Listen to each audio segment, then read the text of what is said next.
Hello, welcome to episode 8 of the Druid High Performance podcast, and we're in the third section, the third triad here.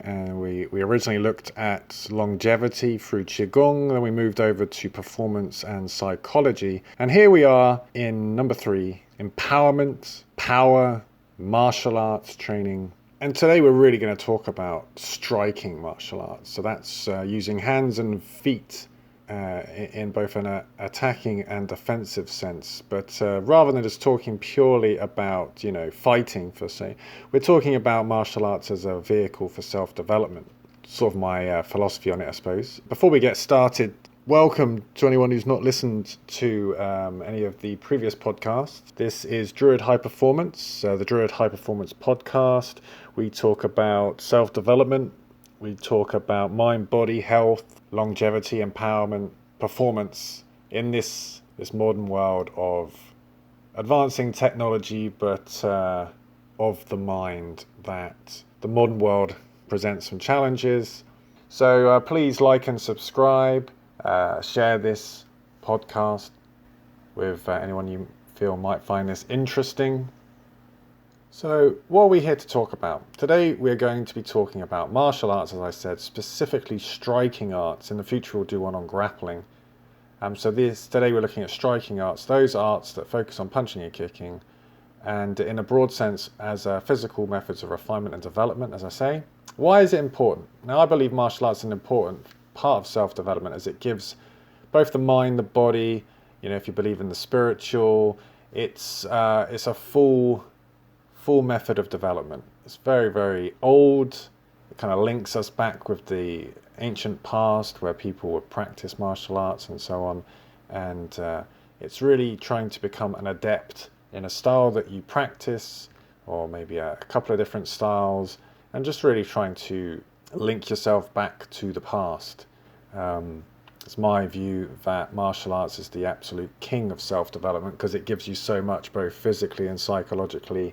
Although you might get injured practicing martial arts, it's also very good for health, and it's really helped develop me. I started training in martial arts when I was 20, and I really can't give it enough praise, basically, and what it's done for me.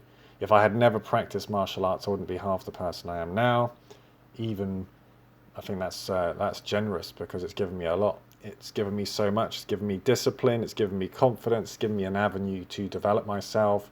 And if I didn't have that, physically and psychologically, I would be not in the position I'd be in today because of this. Every day I'm thankful that I discovered martial arts at that age and dedicated myself to it, and continue to dedicate myself. And helps you understand yourself, helps you understand life more in general. If you have a mind for it. Obviously not everyone who practices martial arts thinks a bit maybe as deeply as that, but for me it really has helped me think about the world, think about myself in more deeper terms. And we're just going to get straight into martial arts and what it is, I find, and my philosophy on martial arts, if you like. So if we go back to the previous podcast, we looked at movement and all the benefits of movement, and movement therapy and so on and so forth. And obviously martial arts comes into it through the act of punching and kicking. We talked about movement before, but it's actually really the activity of punching and kicking today we're looking at. So punching and kicking is obviously a refined practice using both the limbs of the upper and lower body. For people that don't practice martial arts, they can think that's kind of brutish, punching, kicking, it's just, hurting someone. Well, the amount of time of practice it takes to develop punching technique, it's you're going to spend more and more time alone refining that practice than you are actually going to be implementing that. And it's very interesting because brutish application of punching really doesn't yield the best results. Real powerful punching it's a strange one, because if you're overly tense, if you muscle punching, first of all, you exhaust yourself pretty quickly. You also lose power because you're too tense. There's a lot of counterintuitive aspects to martial arts. Again, if I kick always with full power and a lot of strength, not only will I lose balance, my coordination will be sloppy, I'll be more easily countered, and so on and so forth. People will be able to read what I'm doing if I use too much force. So there's really deep lessons to be learned from striking, punching and kicking, because relaxation actually improves the technique, improves the power and delivery of these strikes. Because if you can hit someone, you could hit someone hard, but if they're expecting it, they can kind of ride the shot. Whereas if you hit them when they're not expecting, you use effective tactics to kind of hide your intentions and land that shot. I mean, there's a lot to go into it, but we'll go into it as we go. But we learn to punch, we learn to kick on day one of doing whatever martial art it is that you're doing, as long as it is a striking art, of course. But it's this adoption of a practice, a refining practice that if you're of a mind, you'll practice, on and on and on as you go. Some people, they practice martial arts and they kind of move on, but some people, they take this seriously and they will apply this for the rest of their life, and they're just trying to refine that practice, refine that technique, that movement, whatever it is. That it could be a straight punch, it could be a hook, it could be an uppercut. So there is we take the simplest punch, which is known as the jab, of course, with the lead hand, and some people would just think, oh, I've got my jab and that's it. But when you really get down to it, there's dozens of ways you can jab. You could, advancing jab, there's the retreating jab, there's the jab where you dip into the side, there's the double jab, triple jab, there's feint, then throw a jab, there's a feint, jab, feint again, then jab again, and on and on and on it goes. And there's all these subtle variations of, you could do a million things with a jab.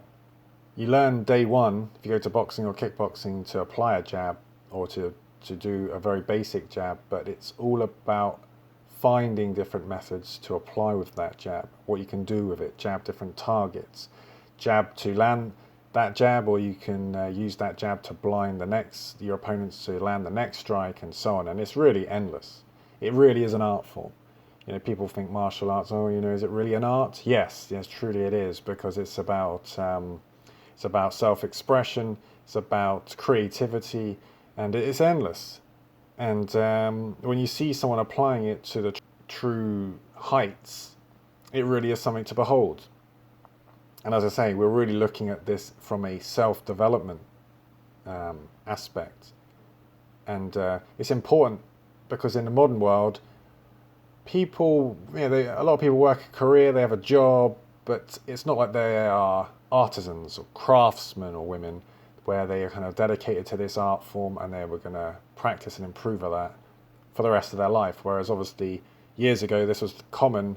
You get a blacksmith, you get a carpenter, an artist, and this sort of person. They are dedicated to that craft and they will keep improving at that craft forever and ever and ever, and can keep improving. And there's something very powerful in that, because when we see ourselves improving at something, that's very rewarding. And it's no surprise to me that so many people today are depressed and anxious and are unfulfilled because their job, they really not so keen on it. They do it to get a paycheck to pay the bills, fair enough, but they're not really into it. They left school, they left university, they've got into this profession, but they're not really connected to it. So we need to kind of have that harken back to that old idea of being part of this art form which you practice, whatever it is. I choose martial arts because I've been doing that 20 plus years, and I'm going to continue to do it forever until I'm an old man, can't barely move. I'll still be thinking about it and still practicing in methods that I can, as my body might start to break down, but I'll still be applying it and still looking and thinking about it, because this is one of the art forms that I've chosen, one of the areas I've chosen. So we do exercise to build up our muscles, to strengthen our body, and to make our heart and lungs more healthy and strong and better to work and so on. And it's the same application for punching and kicking. That has an effect on the body. It's not going to make us as strong as lifting weights per se, but it does add muscle to the body, punching and kicking. It's a different form of exercise and refinement too.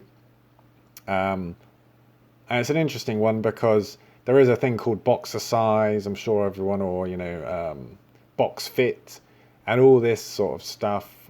Using martial arts purely for exercise terms. And for me, maybe a controversial take, but I dislike that because I feel like you don't really learn.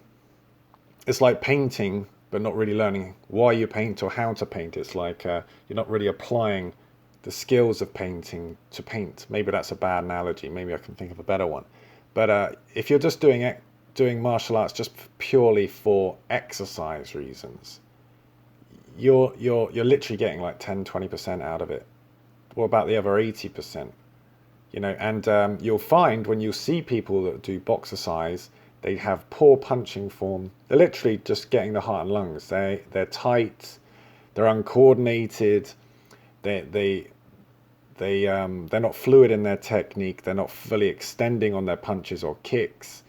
And so literally their heart rate's going up, their heart's going up, and their lungs are working to bring in the oxygen. But other than that, I mean, they're getting a little bit of coordination and balance if they're kicking, but really, it's sort of a real misapplication, because that's not what martial arts is about. It's really, you'll see it, people, they might be big and muscly and they're kind of swinging around, but there's no real power there, there's no accuracy, there's no thought as well, there's no combination of mind and body. Because when you practice martial arts, it's about the integration of mind and body, and we'll probably come back to that in the future. Whereas, it's like when you see people doing press-ups as fast as they can, and their heart's just pounding in their chest, but they're not really getting the full benefits of the exercise because they're not doing the full range of motion.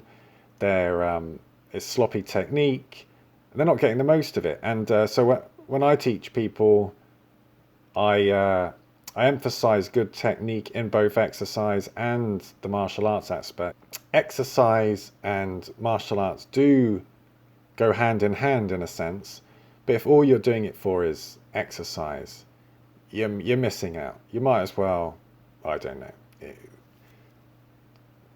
might as well go running, because what happens if you need it? What happens if you're in a situation where you need to use your martial arts training, and you've been training for a few years, and then it comes to it, and you realize, I haven't really learned to use this body of mine, my limbs, to protect myself. All I know is to flail around until my heart rate gets up. And you might even look fit, you might even look kind of healthy and strong or whatever, but you can't even throw a punch properly, because you spent your time, swinging punches around to give yourself a particular physique, but you can't actually. It's like you go swimming to look like you can swim, to get a bit of an exercise, but you can't actually swim. So you're out and about and you get into a bit of an altercation with someone. You can't fight for toffee because you spent all your time doing boxercise. And it's the same thing, like you fall overboard or you fall in a river or something, and you've been swimming, but you can't actually swim out of the river because you spent all your time kind of exercising in the water when you went swimming class, but you can't actually swim when you need to do it. Now, for me, that's just, you've got it all wrong. You've got it back to front. It's like you learn to swim so you can swim if you need to. And, you get the health benefits too. That's important. But you're learning to swim. And with martial arts, obviously, it's this self-development thing we're talking about. You're also learning to be able to fight if you need it. Because I probably haven't mentioned this yet, but people like to think we live in this post-violence world, I suppose. It's a world where we're past all that, which is just simply not true. If you think people don't get into issues and don't get into fights, they don't get into positions where they need to use self-defense and so on and so forth, then yeah, that's wrong. If you're walking around and you feel timid all the time, as maybe I did when I was younger, it's going back a few years now, but when you're walking around, when you've trained in martial arts, it's not like you're walking around like you're King Kong or anything, but you're walking around with a certain confidence because you've put yourself through training. You kind of know, you have an idea of what you're doing, Again, you're not overly confident. You're not like a bully. No, that's not what we're talking about. But you've got a sense of calm, and you've thought about certain things. You know, if something were to happen, what would I do? You've thought about this because people seem to, as I say, think that those days are over. But you've disarmed yourself if you think that way. It really is prudent to consider what might be required if you get into a situation. And if you go to boxercise class for a couple of years and then you find that you can't really deal with anything, then I would implore you to go to a boxing class, go to a martial arts class. Today we're talking about striking. So today we'll talk about striking. Learn to strike. As I say, maybe you won't ever use it, but the benefits are just beyond the physical. There's real psychological benefit, because before I started training, I didn't have the level of confidence I have now when I walk around, because I've been through situations and I think about things differently than I would if I'd never trained, and I wouldn't swap it for the world, literally the world, because it's really helped shape who I am. And without that, I wouldn't feel anywhere near the person I am today. And as I say, it's an art form. It's like you're learning to move brushes around, paint around on a canvas with a brush, but you've never learned to paint. It's learn the technique. Where does it come from? It comes from something. It has a philosophy. It has a deep past and a rich history. Delve in. Obviously, not for everyone, but this podcast's out there for people which might find this interesting. And yeah, I implore people to kind of lean into this, because if you think about it, every wild animal knows how to defend itself. You watch cats, you watch dogs, you watch any animal, and they have a method of defense. Cats, they kind of roll onto their back and scratch with their claws, their back legs. They're constantly play fighting. You look at mammals, they constantly play fighting when they're younger. Well, human beings, we wrestle around when we're kids too. And to be completely devoid of how to use your body to defend yourself is just against nature for me. Call me a traditionalist, but for me that is very core to who we are. And it doesn't surprise me that people that practice in martial arts have a high level of confidence, and it prevents anxiety. It's going to reduce and dampen anxiety training in martial arts, because there's going to be a less uncertainty about yourself, because you've kind of got that integral part. I mean, there's more to it as well. We've talked about longevity and performance, and there's obviously more on top of that. But without that, there's a big hole. There's a big gap. Your average animal of any sort, squirrels, they know how to defend themselves. If you watch them long enough, you'd be able to see what they would do. Now, if you're completely clueless about what you would do should you need it, then to me, that's the hallmark of man and woman in modernity. As I say, we're not talking about being a bully and a brute. We're just learning about how to apply our body in this realm. And it gets very interesting, because there's a right way and wrong way to do pretty much anything. There are caveats. It gets very interesting philosophically, I find. But we'll move on. There's a difference between fighting and practicing martial arts. There's a difference between a fighter and a martial artist. And there's an interesting distinction.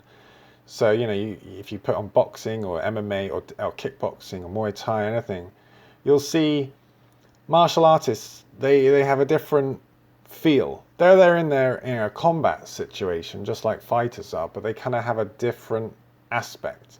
Fighters are really just, they go out there, there's that, it's not as refined, there's less discipline. Discipline, I think, is the key. Like you're trained as a martial artist not to attack but to defend. You're delving into this self-development idea, this refinement, and this kind of reflection. There's an old saying: you'd rather be a warrior in a garden than a gardener in a war. And so when a fighter, the fighters are real disciplined. They might be exceptionally talented at fighting, but it's sort of raw. Because martial artists, they have to use control. And people don't really understand this so much, but if you take a sport like MMA, people see MMA as brutal. And it definitely has brutality in it. But if someone is ill-disciplined, they're very likely to either gas themselves out, fatigue, or make mistakes, lose, or be just so ill-disciplined that they'll just cause fouls, because there are strict rules. And if you're just fighting for fighting's sake, you won't be able to keep the discipline, and you'll break rules and you'll be reprimanded. You'll lose a point, you get disqualified, you'll lose. So people think that you can do whatever you want in an MMA fight. You can't. There are strict rules, and you'll see people that can't stick to the rules because you're in a fight there, and it's about control. And if you can't control what you're doing, as I say, you'll fatigue, but you make mistakes because you're in there fighting. But a martial artist is able to keep control when they're exhausted, when they are hurt, when they are experience damage, they're in pain, but they still have control. Now, for me, anyone can fight aggressively. That's not impressive at all. That's just just fighting like a brute or whatever. But the true martial artists, the champions, I mean, that word has strong connotations going back to the past. But you'll see the true champions in boxing, kickboxing, Muay Thai, MMA, and all this. They have unbelievable discipline and control. And that's why they're the best, because they're thinking in there. Not overly thinking, obviously, but they're cognizant of what they're doing. They're not just swinging. They're not just fighting and brawling. The difference between boxing and brawling or fighting is that the boxer is still performing the art. They're still jabbing, moving, feinting. They're playing the game. Whereas a brawler, he's just going in there, he's just exploding, trying to just swing. And you'll see this, this distinction between a fighter and a martial artist. Now, for me, a martial artist is 10 times, 100 times more dangerous through that discipline. You go back to like samurais or warriors and back in the day, anyone can swing a sword, but it's the true masters. They're the deadly ones because they have control. And that takes discipline and focus. The fighters aren't focused. They're kind of, impulsive, irrational, aggressive. Martial artists, they're trying to reach a level of refinement there. Even though they're in a combat situation, they're trying to stay as calm as possible. They're trying to find the gaps in their opponent's attack and defense. They're strategic, and it's a real key distinction. We're really aiming for this martial artist aspect, this unending refinement, this artisan of combat, if you like. Now, martial arts and confidence is a very strong correlate there, and there's two people I always like to bring up, both UFC champions. So if you don't know, MMA, the major organization today is the UFC. It's been going since 1993. MMA, just to give you a quick overview, they can kickbox on the feet standing, they can wrestle each other to the floor, and they can use strikes on the floor, but they can also use submissions like chokes and holds. Now, UFC has been going for quite a long time, as you can see, and obviously if you reach the level of champion in UFC, you're doing okay, pretty good. And there's two former champions in UFC who were both picked on as kids. They were bullied, and they both had a similar story in the fact that they used training in martial arts predominantly to build up their confidence. And you'd be amazed how many people do. Their parents put them in. One of the guys, actually, he wanted to get into it, but his parents wouldn't let him, so he couldn't train until he was 18. Bas Rutten, this ferocious Thai boxer from Holland, he wasn't able to train until he was 18 because his parents thought, they just saw the fighting and the blood, and they were just like, no, you're not doing it. It's too rough. It's too this. It's too that. But he used to get picked on at school. He had a skin condition. Kids used to bully him terribly, so on and so forth. So he got into martial arts to build up his confidence. And then, he went on to become outrageously confident. And if you've ever seen Bas Rutten online, he's a very charismatic guy. It's hard to imagine him lacking confidence, being bullied as a kid, but that's the truth. And what gave him his confidence, what was training in martial arts. Initially it was Muay Thai, went across to Japan and he was fighting in MMA bouts. And as I say, a lot of people start off training in martial arts to build up their confidence. They might get bullied at school, they might get into a few scrapes, may get beaten up a few times, and then they start training. And after a sudden, they start to feel different about themselves. We talked about this in confidence podcast, self-concept, what we think about ourselves. And when we start to think about ourselves as someone capable, someone who can do things physically, we can defend ourselves, we hold ourselves in a different light. As I say, it's not being a bully or anything, it's just we feel like we are capable of defending ourselves, and we're not to be no longer a victim. And once you really kind of embody that, your life will change.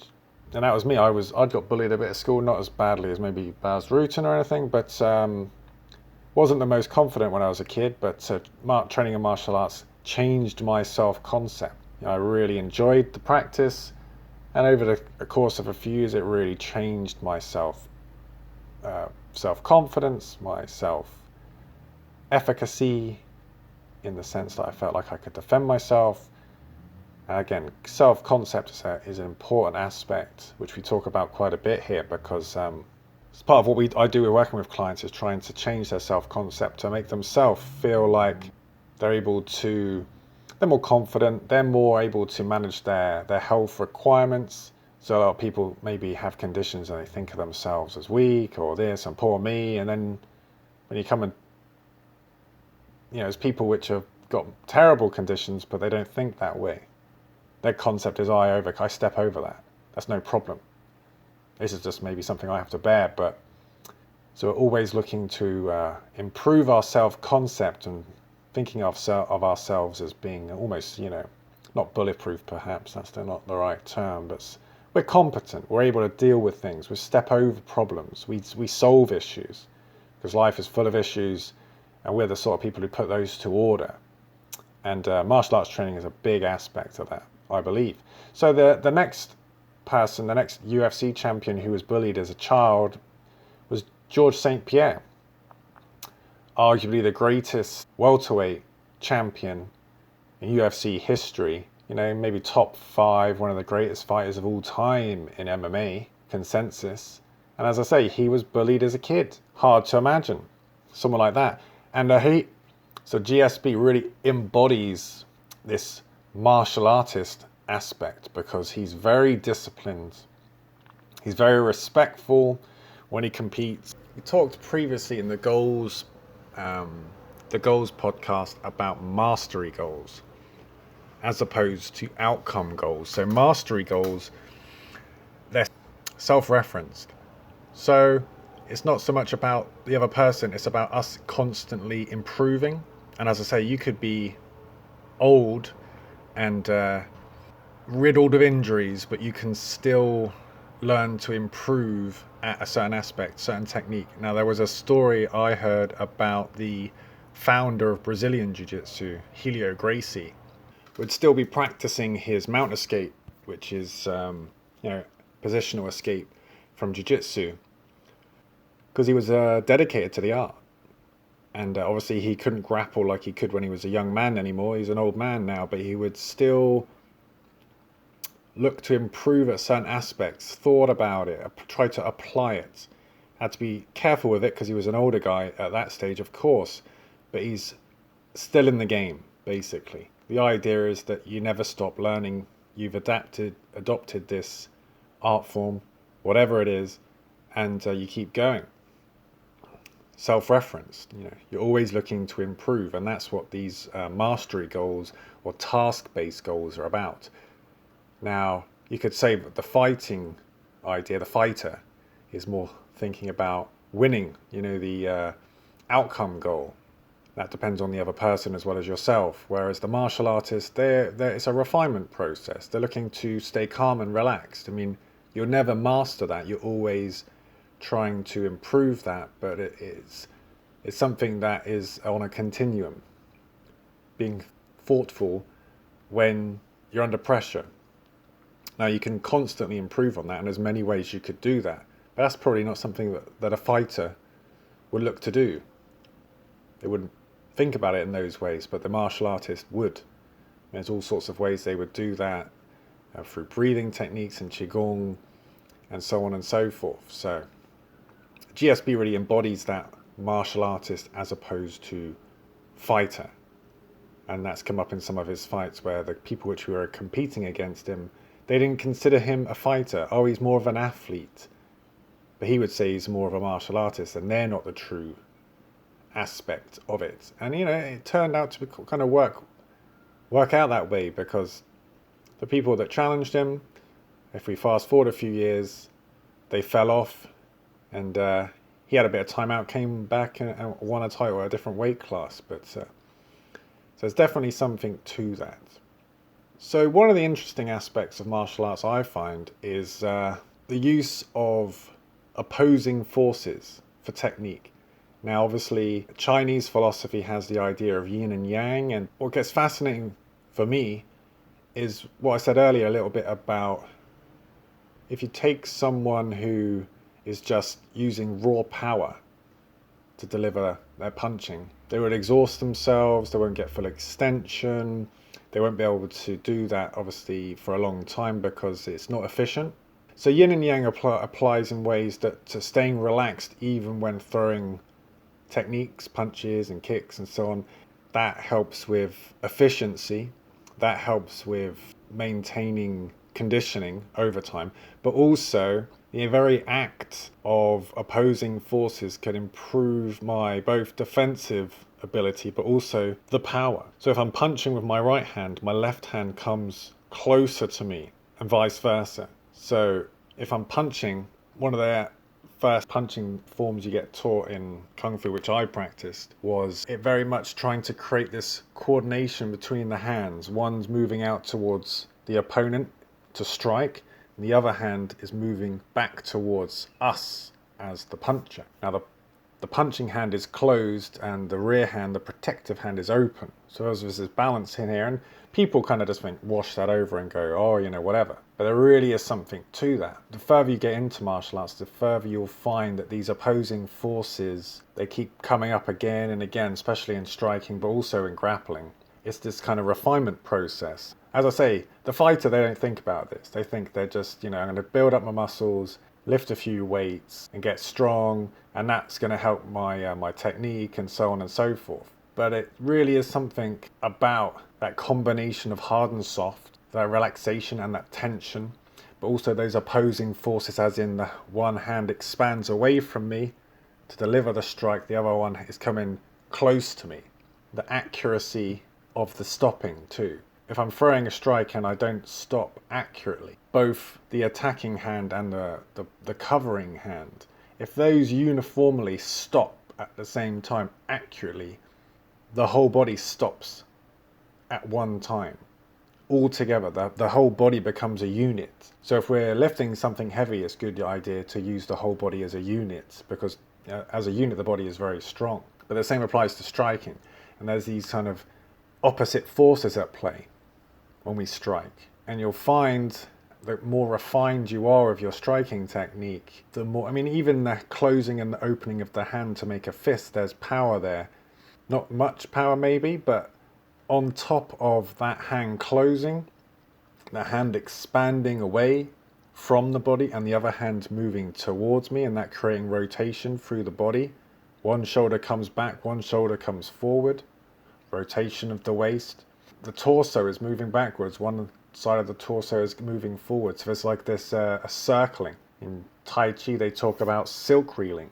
They used to have the method of sort of old ladies would have silk between their hands and they kind of create this, if you like, undulation to reel it in. Now they talk about this in Kung Fu, about that, and that is how we create power. And these opposing forces, it's funny because it's very philosophical and people think it's, it doesn't really matter, but it does matter, because you'll find when it's really unified, those opposing forces, there is devastating power there. And you'll see it when watching as many fights as I do. Those aspects refine technique. Because obviously when we're learning to throw a jab, we're just thinking about the jabbing hand. But there's ways to make that punch more effective, more powerful. And later on we're going to talk about blinding jabs. Now, that blinding jab is a fake, is a feint, and so it's kind of empty, and then it delivers the next strike more effectively. So it gets very kind of complicated the more we go into it. And as I say, the fighter doesn't really think about that. They're thinking of fighting as a purely athletic approach, discipline. Whereas a martial artist, and it tends to be, I think, if you look, it tends to be a lot of the time, the truly greats are not the ones blessed with the raw power. Because they aren't so powerful, they have to kind of think about these things to maximize their power. Now, there's a Thai boxer called Samart Payakaroon, not very big and strapping guy at all, but he is blessed with other skills, and his mind is, incredible.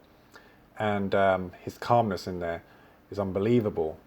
Some people think he's the greatest Thai boxer ever, and if you think of Thai boxers as being, strong and aggressive and this, that, and the other. Well, you look at this guy and he looks nothing like that. He's very lean, kind of wiry looking. Doesn't look like he's got much power at all, but he's got, fair enough amounts of knockouts on his record. But he's been forced to develop. I mean, that's just the aspect he brings to it, because he's not blessed with Mike Tyson physicality or George Foreman power and all this. He doesn't have that equalizer. He can't do that. So he has to kind of maximize his technique. And you'll see Muhammad Ali was blessed with incredible athleticism, but he wasn't a massive power puncher. So he had to think about different aspects of the game to be able to become what he was. And so you'll find a lot of the greats aren't blessed with the best athleticism or raw power. I mean, as I say, Ali was truly blessed in athleticism. You get some people which have got everything. Sugar Ray Robinson, Sugar Ray Leonard were both, had all the attributes you could think of, and they had the power. But was it raw power? They weren't big and muscly, but they definitely had dynamite punching power. They had that speed, but maybe the accuracy and speed together, those are two wonderful aspects. And if you're able to move at lightning speed but stop on a 5pence, as the old saying goes, that's got power. That ability to be quick, but also to be accurate, and everything to be able to stop at the correct time, because then the whole body delivers that power. So anyway, the yin and yang of opposing forces isn't just some flowery philosophical thing to think about. There's real application in that. And when we throw a front kick, obviously our leg is moving forward, extending towards the target, but the body moves away. And also the body, we create tension in the body to be stable. And so there's something really deep in this idea. And it's fascinating to see how it plays out. And you'll see people which don't look like they have the facility to develop great power in their strikes, but they have monstrous power. There's a boxer in the lower divisions today called Noaya Inoue, who is one of my favorites. He looks like a Japanese schoolboy. He's really he's like a super bantamweight, I think he is. He hasn't got big muscles at all. You look at the guy and you're like, okay, yeah, volume striker, I suppose. He's not got big arms, not bit rippling muscles or anything. He doesn't look like a dynamite puncher or anything, but he is an absolute dynamite puncher. He's probably pound for pound the hardest puncher in the world today. His knockout percentage is over 90%. Absolute devastating power. And it's all from leverage. He's got a few strategies that he uses, which we'll talk about later, which helps him. He stops incredibly accurately. That leaves the kinetic force in the opponent. So, yin and yang can apply to movement and to solidity. Movement and being static. Hard power, soft power. Tension, relaxation. Something expanding out from us and coming towards us. And as I say, these can sound very philosophical, but it actually, you can see it in application. Because you line up in a way against other people in his weight class. You're not going to look at that guy and go, yeah, he's monstrous power. But obviously his boxing technique is tremendous, but he's tapping into something there. So we're going to go into 5-element theory, and in Taoist thought, and in sort of a lot of ancient people's thoughts, they talked about element theory, water, earth, air and fire in the West, ancient Greek tradition. But I've learned recently that these sorts of ideas develop all over the world in ancient times. And in China, they have a 5-element theory. of water, earth. Wind and wood is sort of interchangeable as the third one. Fire and metal. So water, earth, wind, wood, fire, metal. So what's the use of this in relation to martial arts? Well, it gets pretty deep, and obviously Chinese philosophy is very deep and it's quite difficult for people to get through, understand potentially. But in a very basic way, my teacher taught me to apply this 5-element theory in a sense of a learning progression. So water is the first teaching mode, if you like. So we're thinking about it in movement as well. So, you go to your first class, you're taught to move and punch and kick and do all these things. And it's very low resolution. Water is, though how it moves, it's not obviously very accurate when it moves. It's like a wave. So when we're thinking about moving, when we're doing a punching form, a water application would be just the raw movement. It's not very accurate, it's fluid, it's not very well formed. And it's really the first stage of learning. Very generalized, the arm goes forward in front of me. I kind of form a fist as I do it. And then the arm comes back and the next arm comes out. It's not particularly refined or accurate. So we're learning a technique. We're not really thinking about the finer details, but we have to get a macro understanding of the movement before we progress. As I say, it's the first stage of learning, low resolution, not specific, just a general idea. And we move on to the second stage, which is earth. Now, earth's obviously solid. Water kind of has no beginning and end, if you like. It's kind of floating around.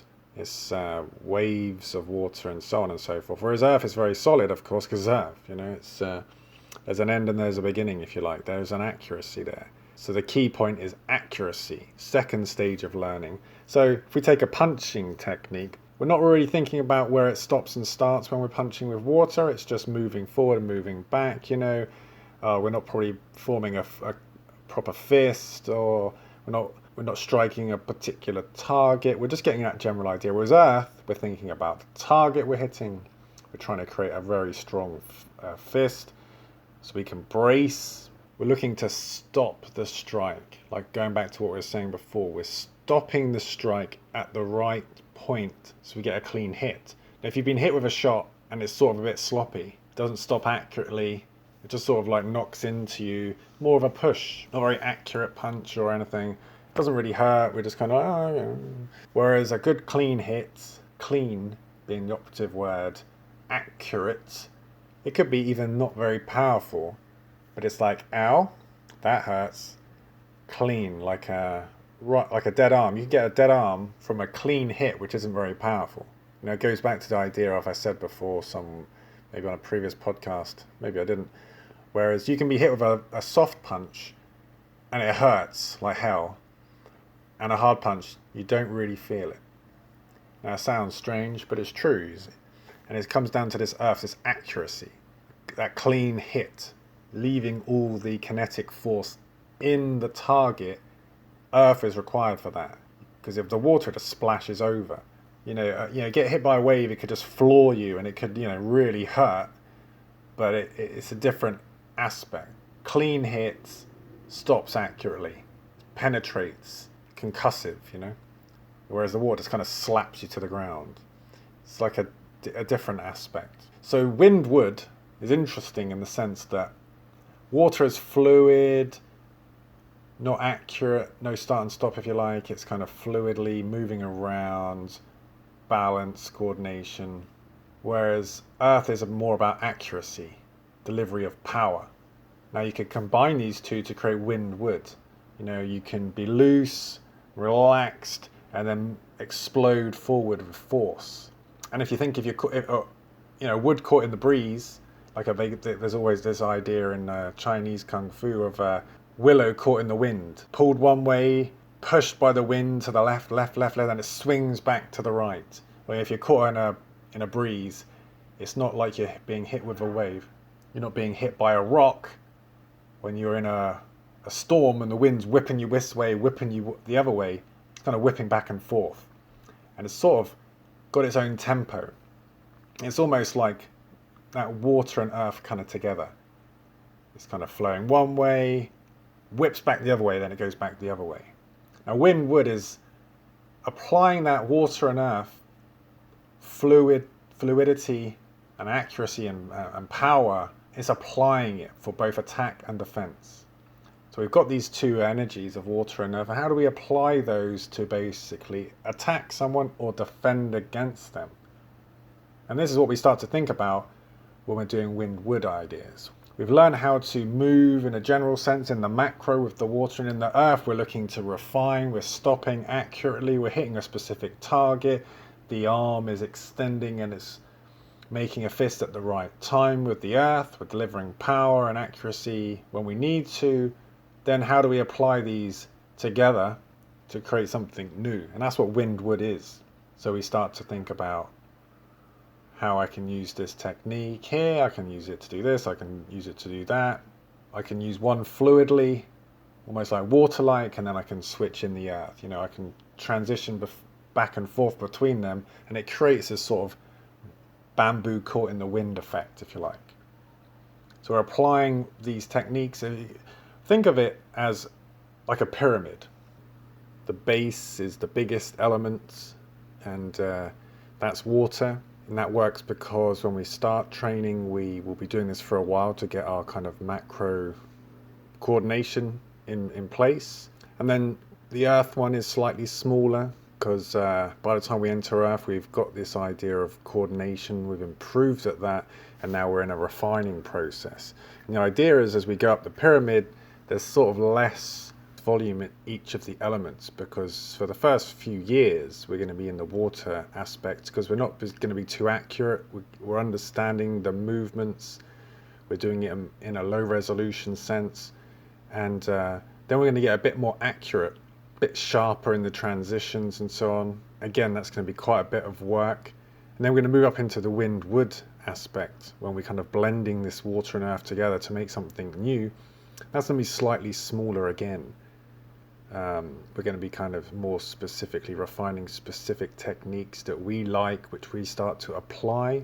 And then we move up the pyramid once again to the next stage, which is fire. Now, fire is all about strategy. It's about sort of harnessing that animating element, if you like. Fire is obviously it's kind of dangerous, it's difficult to control, but it's very powerful, and we aim to harness fire. Primitive man, things changed a lot to, obviously this is quite philosophy based, but the idea is that fire is something we harness. We harness water, we harness earth and wood in the shaping of things, but fire is kind of difficult to do, but it has a big payoffs when we do. And so in this sense, 5-element theory and how that applies to martial arts is about the strategy. We've got the movements, we've got the accuracy and the power, we've got the attack and the defense theory. Now, how do we apply that for a situation, for different sorts of opponents? And this is sort of the idea. It's more in the mental aspect. So as we go up the pyramid, we kind of transition from the physical to more psychological, more application. This is quite a long process. It takes a bit of time. And when you get to advanced levels of martial arts training, it's always thinking about, how do we do this? How do we apply that kick, that punch? Or if it's a grappling, how do we apply this choke, this arm lock, and so on and so forth? You've got the arm lock. There's the refinements and how we can transition between the two, how we can use them in an overall strategic method. But we've learnt the physical. Now it's the psychological implementation of those techniques. And standing on top of all this is the very point, the very top of the pyramid, if you like, the crown, and that's metal. So the 5-element theory is water, earth, wind, wood, fire, and metal.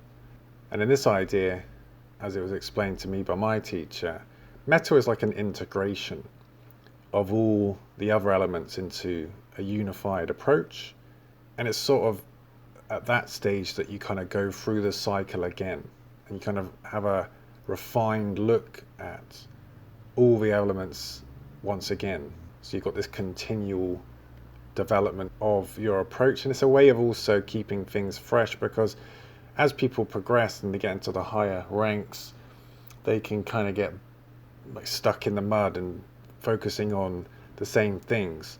Well, this idea of the 5 elements, you progress up until the metal, but then the idea is that metal has the sort of attributes of all the other 4 elements, in a sense that you're able then to start again. You start again and you sort of become, the black belt who is a white belt, if you like. You start to like look at different aspects of what you've been taught, because you at that point might become a teacher as well. So you have to think about how you would teach someone and take someone through that same process of water, earth, wind, wood, fire, and then up to metal. And obviously each person has their own sort of method, their own thoughts. They borrow from their teacher and they're influenced by their teacher, but they also move forward themselves. So as I say, this is a bit more on the philosophical side of things.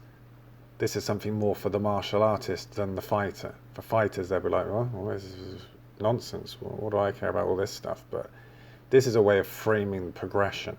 It's a thing that you come back to over time, because it's a slow process. It takes many years to reach a black belt level in a martial art. Even when you've reached your black belt, you continue to develop, and these ideas early on.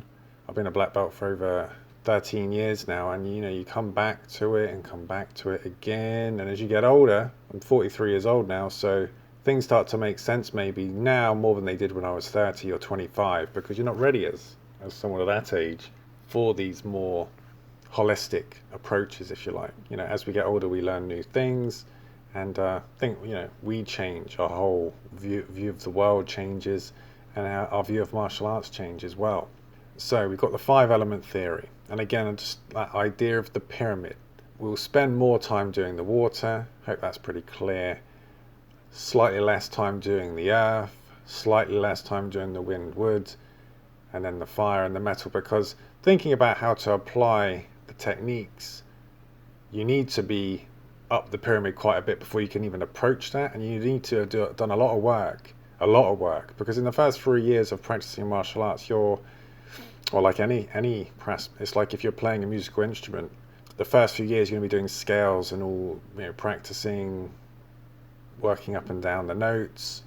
When it comes to that final bit at the very end of composition, when you're a great master of music, that's built on that wide, firm base of all that practice, and it's going to, it's hours, hundreds, thousands of hours when you're first starting to become that savant, that great artist on the piano, violin, whatever, and it kind of refines up to a point, a sharp point on the end, or the very top of the pyramid. 5 element theory and how that applies to striking is quite interesting. So we looked at yin and yang, opposing forces, hard and soft, empty and full is another way of looking at those. You've got the 5 elements, and then we move on to the style that I was taught, among others, was called 7 Animal Shaolin. People get a bit of a laugh out of it, makes them think of old kung fu movies, but it really is more of an archetypical representation. It's quite interesting for me to look back on that, because I have a young daughter now, and she, if you explain to her in more abstract terms the differences between doing a technique, martial arts technique, she's 3, she's going to go right over her head. However, she does understand the difference between a monkey and a snake and a tiger and a dragon. And so these archetypes are deep, because we've understood the difference between these since we were 18 months, 2 years old or something. They are deep. They're more than just some terminology. They are actually archetypical. They come with a whole coding that we can pass out and apply. So you have the 7 animals are as follows: tiger, crane, leopard, snake, mantis, monkey, dragon. Now, as I say, if you're being taught boxing and you're just given different aspects, you've got a jabber and a mover, you've got a brawler. I mean, that's a decent qualitative difference, But these animal archetypes go a bit deeper. And as I say, my daughter doesn't understand what a brawler is. She doesn't understand what a point fighter is. But she understands instinctively the difference between a tiger and a crane. Looking at them, they both have a very different feel. They have a different spirit. So, 7 animal theory breaks down like this. So we're talking about striking. Now, tiger, I mean, we could talk for 10 hours about the 7 animal theory, but we're looking just today as an introduction to talk about. But previously we looked at movement, and today we're going to look about striking. And we're going to keep it simple and just kind of have it relatively reduced in scope, so we don't kind of get in the weeds here. But tiger essentially is about getting power from body weight through striking and raw aggression. So if we think about attack and defense, tiger is the most aggressive, externally aggressive if you like. It's raw aggression. It comes forward, looks to smash, you know. It's a very simple strategic method. And when it's looking to land strikes, it's literally putting all of its body weight into the strike. It's not hidden. It's not. There's nothing covert. It's all honourable in a sense that it's not trying to trick. It's trying to come with full power. You know, it's going to take a big old swing, and it's aggressive, trying to land that knockout shot. Okay, it's not particularly accurate, but I say we're not going to get too in the weeds about that. But it's not bothered about accuracy in the sense that it's not looking to target specific areas per se. It's just looking to make contact. Now we juxtapose the tiger with the crane, which is a wading bird, which can stand on one leg for hours and is very kind of peaceful and very calm and relaxed. And in relation to tiger, it's very different, of course. Tiger's very aggressive, power from body weight, as I say, whereas crane is really about clean technique. It's like those opposing forces of yin and yang. Crane is trying to harness that as cleanly as possible to get power. It's not too bothered about the body weight. It's trying to kind of get the clean. You know, we think about textbook. When you see someone doing something with textbook technique, that's the kind of way the crane works. Look at that technique. Clean as a whistle, that technique. So it's trying to use the technique as cleanly as possible. It's efficient too. So the tiger might fatigue because using just raw power, whereas the crane is trying to get power from technique. And it's also defensively minded in the sense that tiger has no real thought about defense. It's just offense. Whereas a crane is very much defensively minded. So when it's striking, the crane is not only using that clean technique, but it's also, because it's using kind of range technique as well, because crane, they got big old limbs, legs and wings, of course. I'd say we're not going to go into the weeds too much, but when you see someone boxing who's got good straight hitting, good jab, good right hand behind the jab, working together, but they're also defensively minded after that. That's a little clue. If you're a sort of a kung fu practitioner using these animal motifs, these archetypes, that's someone there who is sort of a crane type. Good clean striking, good technique, good straight hitting, defensively minded. Now we'll move on to leopard. Now leopard's interesting to have a little look at, because leopard's not as big as a tiger. They're ferocious and powerful, but they're not as big as a tiger. Tiger is literally the king of the jungle. Leopard's quite a bit smaller. It's quicker though. It's more explosive, you could say. Tiger tries to kind of like club you down if we're talking, you know, watching wildlife. Whereas leopards, they're better hunters. A tiger is bigger and more powerful, but a leopard is more dangerous. Now, when we apply this to martial arts in striking terms, we're thinking a difference between tiger is power from body weight. You know, they're putting all their weight into the shot, whereas a leopard, they're using core rotation, explosive core rotation. Think about a discus thrower. When they wind up to throw the discus, it's explosive core rotation, and they hit in combination. So tigers, they kind of one and done. They're looking like big power hits, bang. Whereas leopard, They're looking to rotate and kind of throw combination hits. And there's a move in Kung Fu called Three Tigers Pounce. It even has tiger in the name.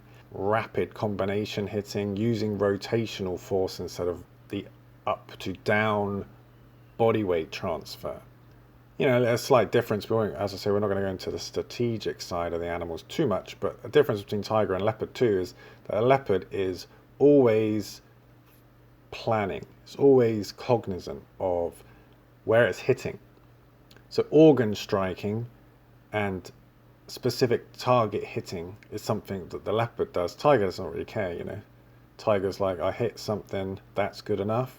Leopard's like, I hit him in the liver, hit him in the solar plexus, I hit him in the floating rib. And it's more accurate, and it's using its core rotation and its combination hitting too. Leopard's always kind of planning out what it's doing, and it's using speed too. Whereas tiger, it's not particularly fast. It's just power all day, every day. If we're thinking in baseball terms, he's just going for home runs, you know. Leopard, it's finding the gaps, it's paying attention to what's available.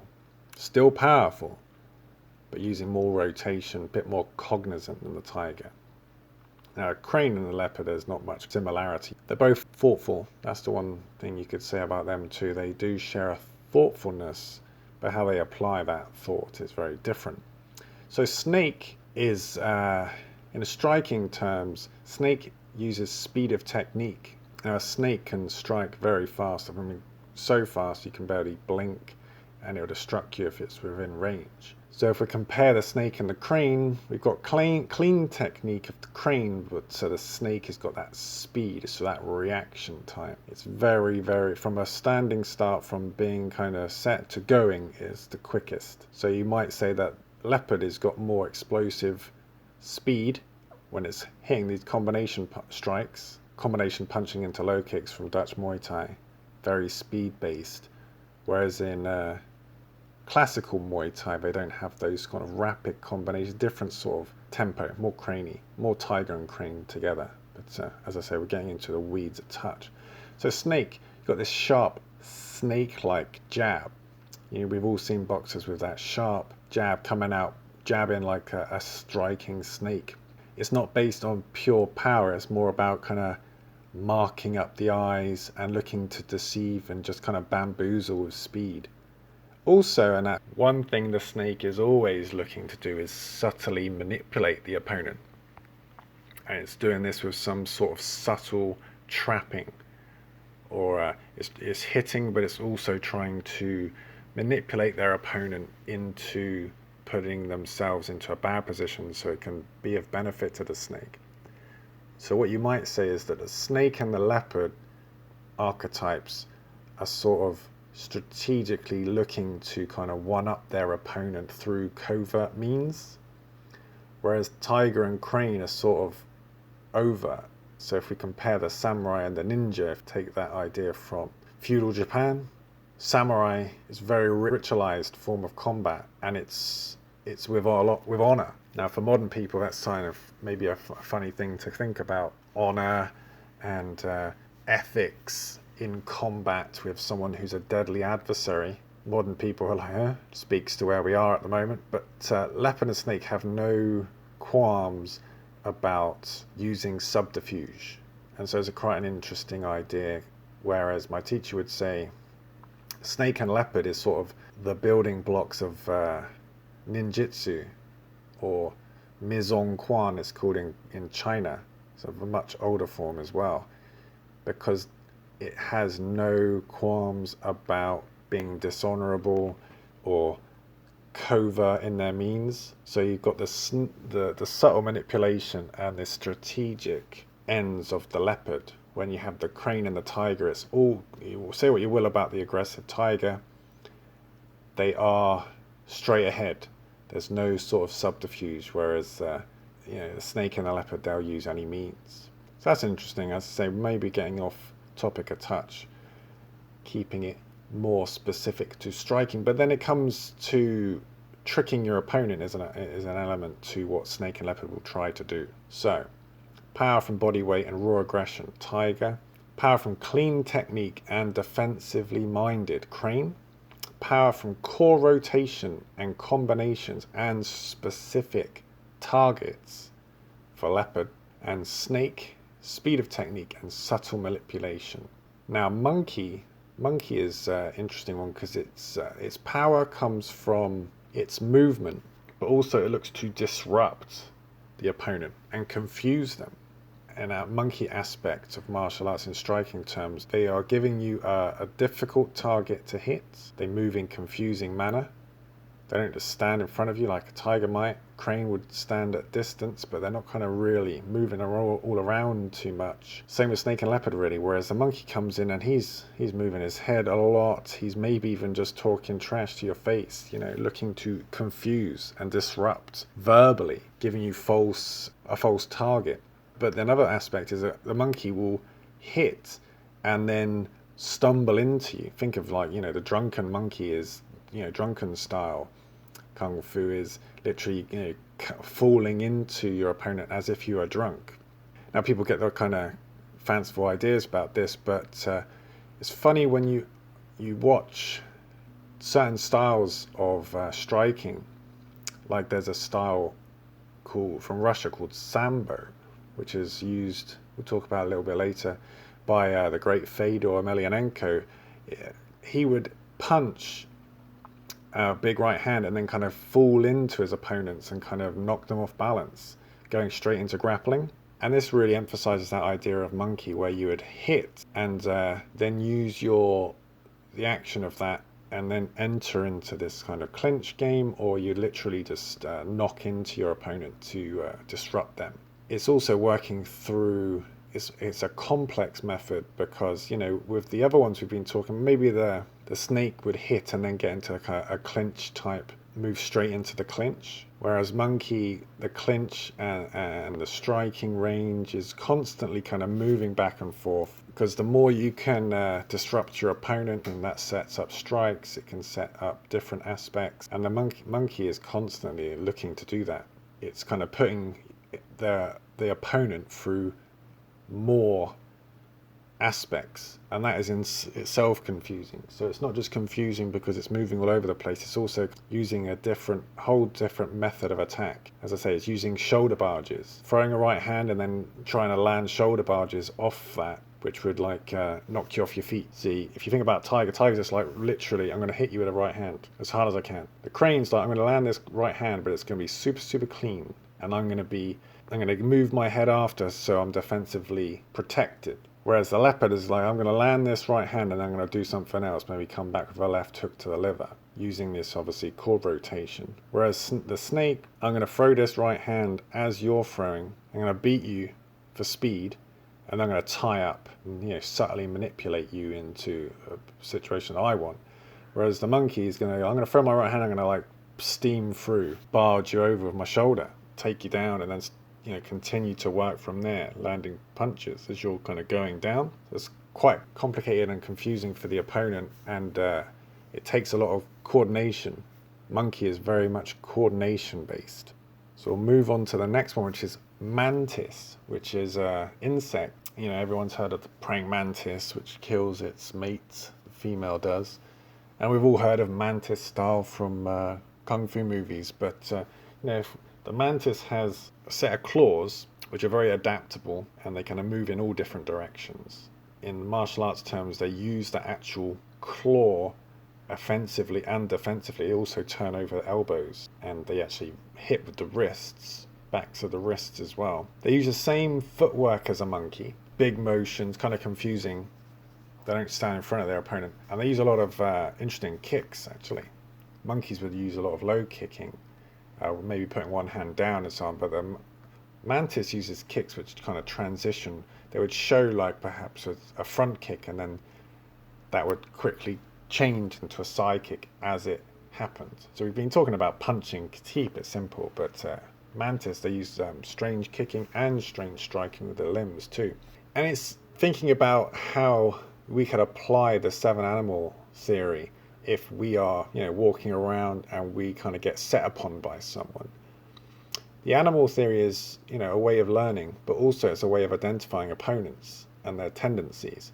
And the mantis is useful because You will come across someone and they've got a weird style of doing things and it doesn't really fit. There's a few people in MMA who really, you could say, emphasize this idea because they do move strangely and they don't really fit into a box. Well, Mantis is that box for people who don't fit in the box. So Dominic Cruz was a bantamweight champion for quite a long time, and he has a very strange style, moves in and out, shifting stances. But another thing he does very strangely, he kind of punches very strangely too. He's quite a technical fighter, but his punches kind of like with like lariats, like, you know, almost like clothesline type strikes. And his body kind of shifting around. He doesn't really throw with good boxing form, but he is very successful as champion.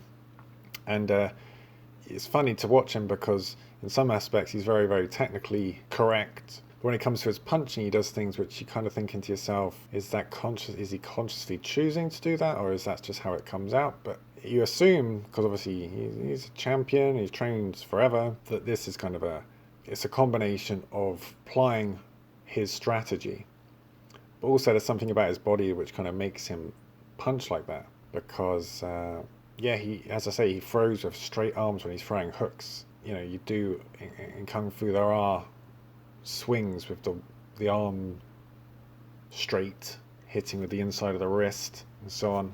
And it's interesting, he has a different style of moving, but he has a different style of punching, and it's not the most, it's not textbook, and he's not got the most powerful punches, but it works for him, you know.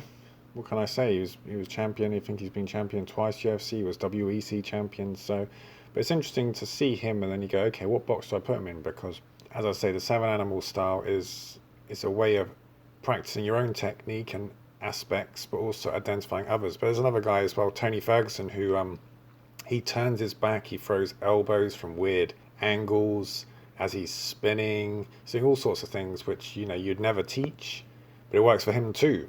And, you know, he's got like they say a herky-jerky style. This goes back to that idea again of Mantis, this strangeness of technique. It throws you off. There is a kickboxer who dropped the great Ernesto Hoost, I forget his name now, but he is so Mantis, he's like, you just don't know what he's going to do. And when you're fighting someone, you don't know what they're going to do, that can freeze you, because, you know, you get countered with something which you're thinking, hang on a minute, and then all of a sudden you're like, everything that I've been taught in the gym or by my teacher isn't working, because they have a whole, you know, like I threw a jab and they threw a spinning elbow and caught me with it, and I don't know what he's going to do now. You start to freeze, because what do?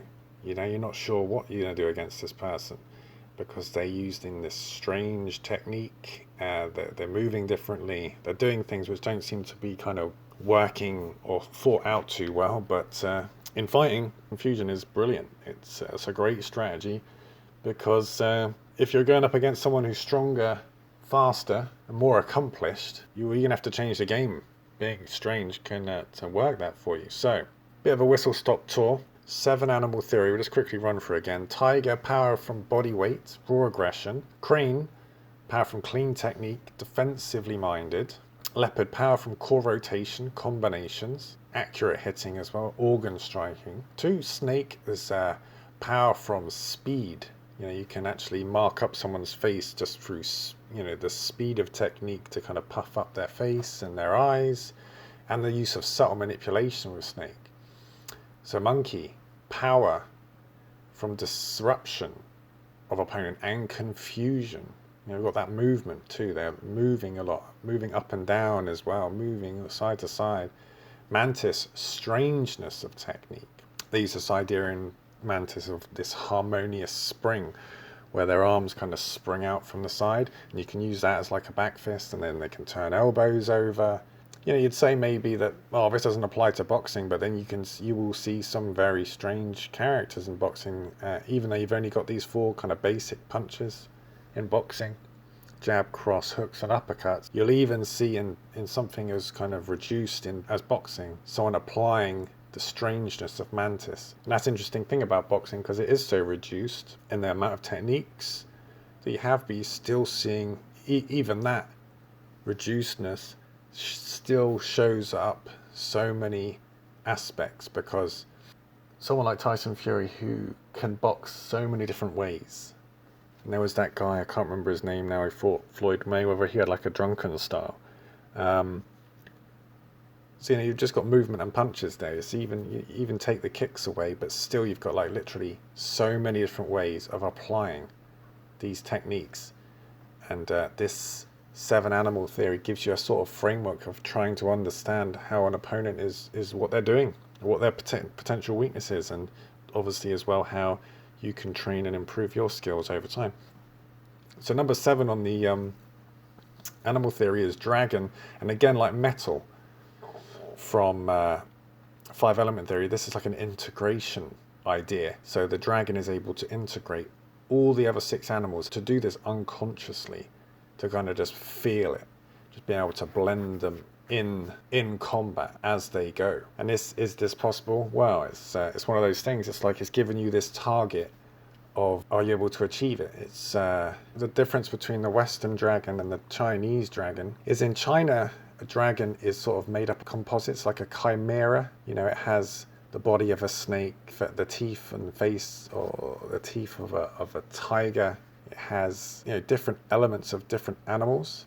Whereas in Western mythos, a dragon is like a big old fire-breathing beast. Whereas in China it's different, and they've got a very coily body. They've got the talons of a eagle, and Chinese dragon is really this chimera. Now there's older styles too where they use dragon, which is almost like it's very soft style. There is a form that I practice called Kwok Yun, and that has dragon forms in there, dragon patterns in there.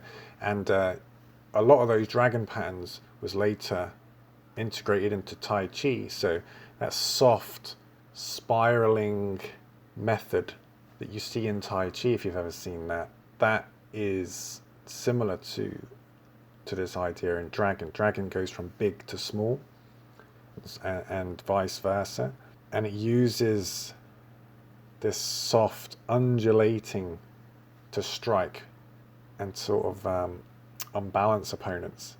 But really, in the 7 animal method, this theory that we're talking about at the moment, it really is this integration of all of these elements together. Because we're just going to discuss a few examples about the differences. We've kind of done that already, but I thought I'd put these in there as well. Now, crane versus tiger example could be, a classic one when boxing was in its youth, was the different philosophies of Jack Dempsey and Jim Corbett. So Jack Dempsey believed that you should always punch with your body weight. You should basically punch with full power to try and inflict maximum damage on your opponent. Now you should be thinking tiger. It's no mistake that Dempsey was Mike Tyson's idol. He's a ferocious puncher. I think he was barely 200 pounds. But yeah, he's famed for his power, and his knockout percentage is very high, and he just goes all out. He's a brawler, he's going to come forward and he's going to look to smash. Jim Corbett, gentleman Jim Corbett, his idea was to not use power with the body weight. It was to create power just from the snap of the arm, not throwing the whole body into it. He applied the idea of crane. It's this power from technique, this efficiency of the punch from the absolute raw power. But he also was looking to throw high volume, and he wanted to be defensively cognizant at all time, whereas Dempsey's not really thinking about defense. He's like, what's your game plan, Jack? I'm going to go out there and I'm going to knock out my opponent. What's your game plan, gentleman Jim? I'm going to land punches from outside. I'm going to slip this way. I'm going to step to the side. I'm going to work my jab. I'm going to look to land the right hand. I'm going to move off the center. I'm going to look to puff up my opponent. So one's much more complicated than the other. Tiger's super basic, whereas Corbett's he's going to have a very complex strategy. He's going to have lots of different techniques, lots of things he's looking for. He's going to be jabbing, he's going to be feinting, he's going to be trying to get this going, get that going. Dempsey's not thinking in those sort of strategic terms as much. He's going to have some strategy, but literally all that strategy is based around inflicting damage, whereas Corbett's going to be thinking in many different terms. It's going to be more based around movement, how I can kind of use the ring to my advantage, use the space, use this, use that. So we've got a little bit of an example there between crane and tiger. So snake versus leopard. So with a snake jab, we could say, we'll reduce it just to the jab. My lead hand, Muhammad Ali had a very snaky jab, very fast jab. Wasn't the most powerful jab, but he was very accurate and he was very, very fast, very, very sharp. And what it would do, well, he'd target the eyes with the jab, and obviously it doesn't take much to affect the eyes because they're very sensitive. And once the eyes start to get swollen up, that becomes very effective. And if you ever watch Ali, especially in the early part of his career, his jab is so lightning quick. It's literally like a snake striking over and over and over again. And there's a technique that I teach students called snake spits venom. And that's when you jab, double jab and triple jab over and over and over again. And we're trying to get the fatigue, the conditioning in the tricep and the shoulder to be able to deal with that, but also the idea of just striking like a snake over and over and over again. And it's not about the one single jab that's going to be the difference. It's that continual sharp speed and reaction. That jab's ready to go at a moment's notice. And after a few rounds, that can puff the eyes of the opponent up.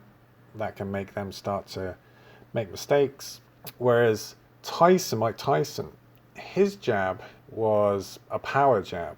He's looking to do damage in a sense similar to Dempsey, but Tyson's always moving his head to the next location.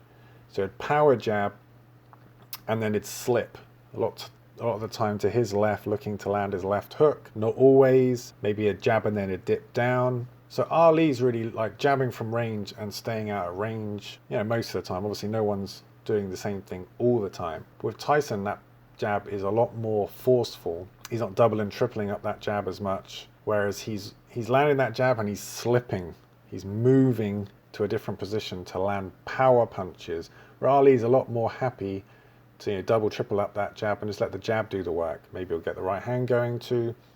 Whereas Tyson, he's jabbing and then he's trying to get this situation where he's able then to use this core rotation to inflict damage. He might even use core rotation on the jab. He kind of dips to his left a little and explodes into the jab, rotating his body to the right.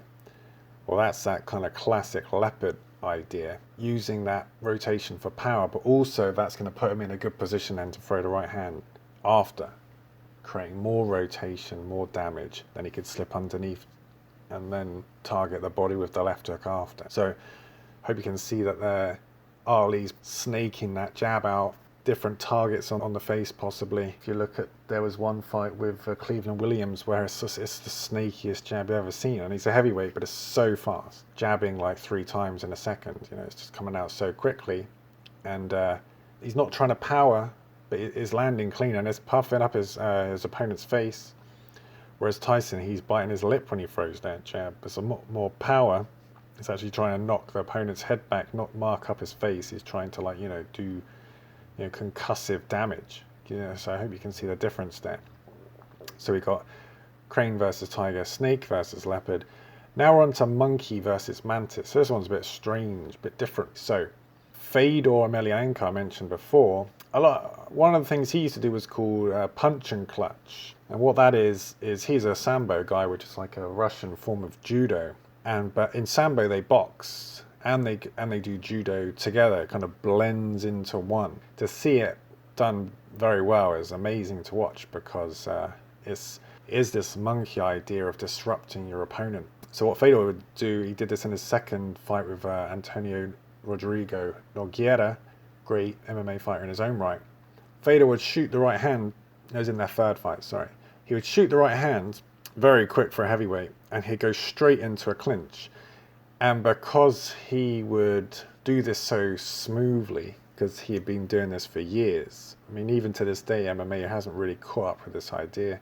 When you see, you see it every now and again, but Fedor in this fight was doing it 10 years ago now, and people really still aren't applying this. But basically, he'd throw the right hand, and then he would get into a clinch situation with an underhook with that same right hand. So you throw the right hand, maybe throw it to the chest, and then you slip your hand to the outside underneath your opponent's left armpit. As you're facing them, it will be their left, your right. So I'm hitting someone in the chest, I slip my hand slightly outside their torso to get the underhook.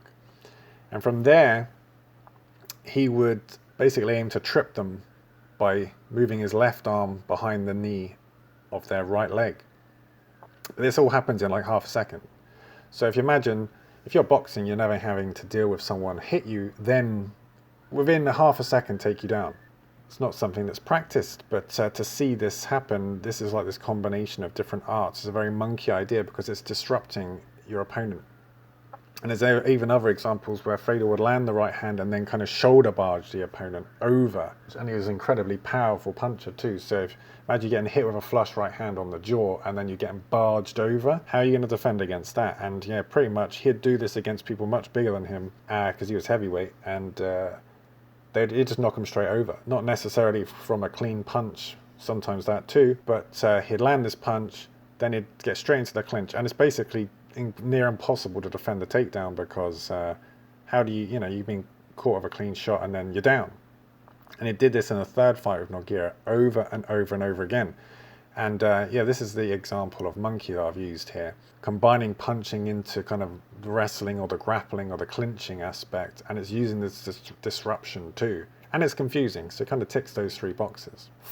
Tony Ferguson fought this last weekend. He does things that you should never do, you're taught never to do. Turn your back on your opponent is a big one. He's been doing this for years, but it used to be that he was quick and he was able to get away with it. But now he's slowed down a lot, and so it makes him very vulnerable. But what he used to do is he'd throw his right hand, just as this example, turn his back to his opponent and then swing an elbow with the left hand as he was rotating in range. That's a very risky move to do, but he'd do it also at times when you kind of wouldn't think to do it, like in a more strategic approach. You can do a punch and do a spinning back fist possibly, but he'd do it on a whim at strange sort of times. It's sort of difficult to explain. You'd have to kind of watch, I suppose, because for a long time he was very effective. I think he had 10 fights unbeaten in probably the deepest division in UFC, which is lightweight division. And it's just there was a fight with Rafael dos Anjos there. He was just implementing this game plan to a T, Tony Ferguson, and he was spinning. He was even kind of doing back fists. He was going all over the place, spinning this way, spinning that way. Dos Anjos was not able to deal with it because, as I said before, when someone's doing something confusing and they're effective, it can really throw you off because it's very difficult to deal with because you don't know what to do, because you've been taught a certain way to train your whole time and you're expecting your opponents to kind of come in with a certain similar approach, maybe different to yours, but you'd have seen things in sparring and whatever. Whereas someone does something which is completely out of the weird draw, Mantis, and is doing things which it shouldn't work, you would never really think to do, but it works for them. And as I say, there's a kickboxer who was famously dropped Ernesto Hoost, and he was very Mantis style, very strange, and it's effective. So throwing punches, spinning with elbows this way, spinning with elbows that way, kind of ducking his head down and like leaving himself in a very vulnerable position. But if you're unable to capitalize on that and you're getting hit, all of a sudden you'll start to like question, well, what am I supposed to do here? Because this guy's doing stuff that you really shouldn't be doing, but I can't capitalize on it, and I'm starting to get hit, I'm starting to get cut, and all this, and this is what happens. And as I say, he was unbeaten for a long old time, tough as nails too. I'll just run through these names again, so if you wanted to look them up on YouTube to see what I'm talking about. So for Tiger, we have Jack Dempsey. For Crane, we have Jim Corbett. For Snake, we have Muhammad Ali, the great Muhammad Ali, is snake and jab. Mike Tyson, we have for this Leopard, this power jab, and then slipping off, dipping down, looking for the next action, the next movement.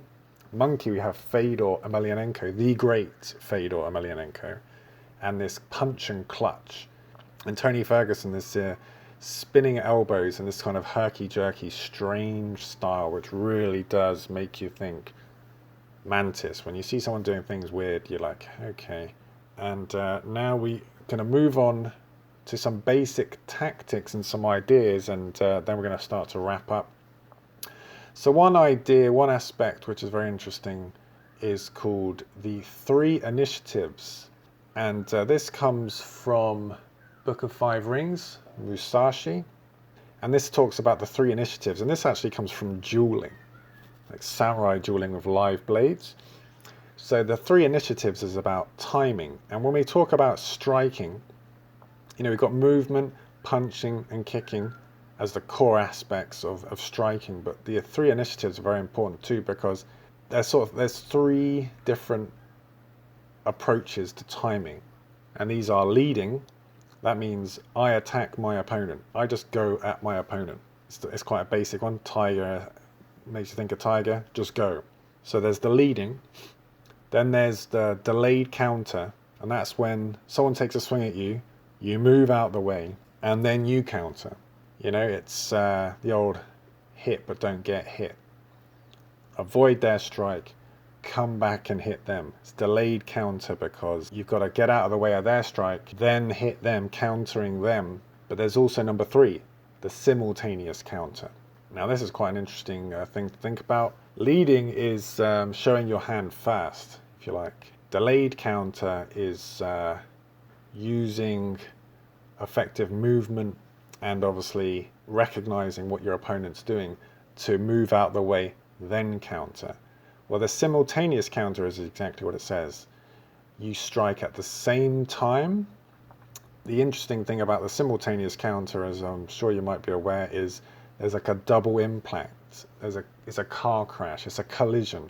It's the most devastating strikes are the simultaneous counters, because when you're going to hit someone, you're then most vulnerable. You're putting your energy forward to land. And if you get hit when that happens, the force is, doubled. And this is when you see these, big knockouts when someone's just laid out because they've been hit at the most vulnerable. Now this can be through kicks, punches, knees, elbows, headbutts, whatever it is, doesn't matter. The idea is that this simultaneous counter is the most devastating, and it's very risky because you can make a mistake. You can get kind of set up and tricked about what your opponent is doing. But it's worth thinking about. On a basic level, simultaneous counters are quite complicated in the sense that it's not something people look to do if they're more of a tiger aspect sort of person, because they just look to get on top and be offensive. They're leading. They're just like pressing. They're getting forward and they're pressing on their opponent, and maybe they'll step back and apply the delay counter. Whereas a simultaneous counter is taking quite a complex view, because like anything, you could get lucky and take a big old swing and catch them at the right time, but really it's kind of that strategic approach for me. That's why I see it, about that intercepting counter. Bruce Lee actually built his whole style on this. It's worth thinking about. Makes me think of Snake.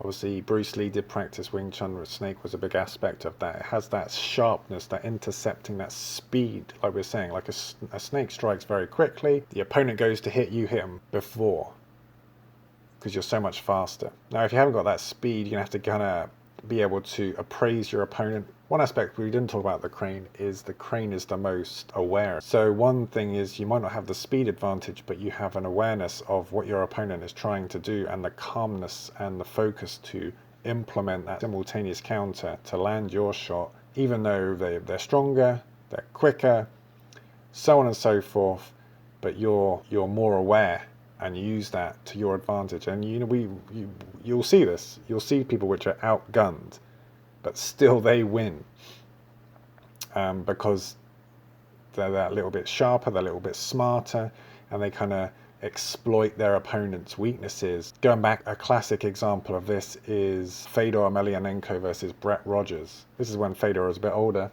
He wasn't quite at his best, maybe still. He was against a much bigger guy than him, and in the second round, Brett Rogers had kind of been stepping in with this big jab. His body weight was coming forward. Maybe you could say tiger. He's putting a lot of body weight forward as he throws that jab. Big old guy.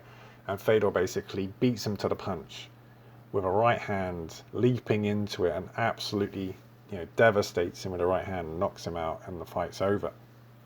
Simultaneous counter. The timing on that was impeccable, but it takes, the range has to be right. You have to know what your opponent's doing. Whereas the most famous delayed counter in combat sports over the last 10-15 years is probably Floyd Mayweather's pull counter. He kind of sits his head out on a plate for his opponent. He's got all his weight on his front foot. They try and land a jab on him. He pulls all the way back, hits them with the right hand. He's kind of betting they're going to throw a left hook after getting hit. He rolls under the left hook, and it's like he knows. It looks like he's a magician, Obviously, he presents that target, and it's too much for people to not go for it. And he's just mastered that delay counter of the pull counter, and it's just wonderful to behold. Not so much simultaneous counter, because Floyd, if you want to think about it like animal archetypes, he's very much defensively minded Crane. He's cognizant of being in the right place at the right time. Now, the simultaneous counter isn't that safe. It's aggressive. Someone who gambles goes into that simultaneous counter mode. They're looking to get stoppages. Floyd Mayweather doesn't fight like that. He's a lot safer, and he's brilliant on the lead too when he gets his jab going. But that delayed counter, and all these kind of meld together. It's not like you just go out there and just do one. You'll take the opportunity if anything presents itself, but we're looking for tendencies here.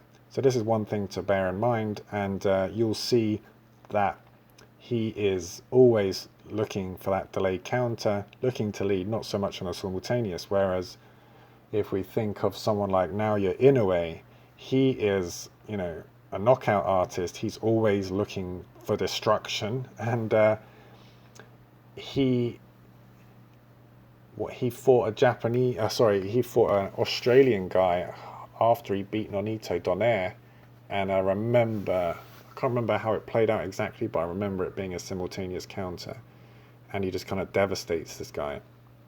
And you see him on the lead, you see him on the delay counter, but he's also got that simultaneous counter, and that's probably why he's got 90% above 90% knockout rate, because he's just, his nickname's Monster, and he's got ridiculous power, but he's also a gambler. He also takes risks, and you could say the same about Deontay Wilder. He is a gambler. He's not very skilled technical boxer, but he's got confidence in his right hand. He's got great power, but he's also a gambler. And when you gamble, you're going to get that simultaneous counter every now and again, and we've seen him land it and devastate people. So the 3 initiatives, those 3 ideas about timing. So we've looked at the idea of yin and yang, the elements, also the 7 animals, and now the 3 initiatives. Very important to think about. So we're going to move on quickly to stances. Now, I like to use Thomas Sowell. He has a quote, he has a saying that says, "There are no solutions, only trade-offs." Now, he's applying that to economic and policy, but also the same applies to stances, because how you stand will give you benefits, but also will give you costs, trade-offs. There is no perfect stance. You could stand kind of square, so you can land strikes of power. You could throw in, I think Bas Rutten, I mentioned earlier in the podcast, he's standing with a square stance, so when he threw his jab, it's going to have a lot of power in it. Bit of a tiger, our Baz. Whereas traditionally in boxing, you'll stand a bit more side on, a bit more bladed, so there's not so much power in the jab, but you're a little bit more protected, you're a little bit less open around the solar plexus down the center, as Emmanuel Stewart would say. And the idea of this is just to bring home the fact that that's a basic example, but there is no perfect stance. All stances have strengths and weaknesses, especially if you're dealing with kicks, because in a boxing stance it's very difficult to deal with kicks. How we stand when we're in a combat situation, when we're striking, is very important. We obviously want to give a smaller target to our opponent as possible, but we also want to be able to move forward and back, laterally, and so we have to switch our stances around, because when we want to move and avoid and evade, we have to be kind of square. If we're trying to land, or we're trying to kind of use fencing sort of footwork to get in, to lance up our opponent with straight shots, we're kind of more bladed. So we're always kind of having to kind of ride the line and ride the balance between those two. And of course, all these animal styles, these archetypes we've been talking about today, they would have a slightly different approach to the stances that they would use. If we're looking to use our body weight for power in Tiger, that's going to impact. If we're going to use rotational force for power and combination punching, that's going to affect the stance that we use. The Crane's going to stand maybe a little bit taller, have a bit of a longer stance. specific footwork for all these animals, animal styles, and what they're looking to do. We'll leave it there with this podcast. This one we've looked at things at quite a conceptual level. In a future podcast we will look at more tactical ideas, but as I say, that will be on a future podcast. We will return to striking martial arts, but we'll leave it there for now. Thank you for listening. I hope you found the contents of this podcast interesting. The main point I'm trying to put across here is the self-development potential from striking martial arts. We looked at the distinction between a martial artist and a fighter, the difference in approach, the different sort of goals that they might set. We looked at Yin Yang and the application of opposing forces. We looked at the 5-element theory. We looked at the 7-animal style, the 7 animal archetypes. We looked at some examples of those using some fighters from boxing, MMA. We looked at martial arts and confidence. We looked at my view on critique of using martial arts purely for exercise reasons.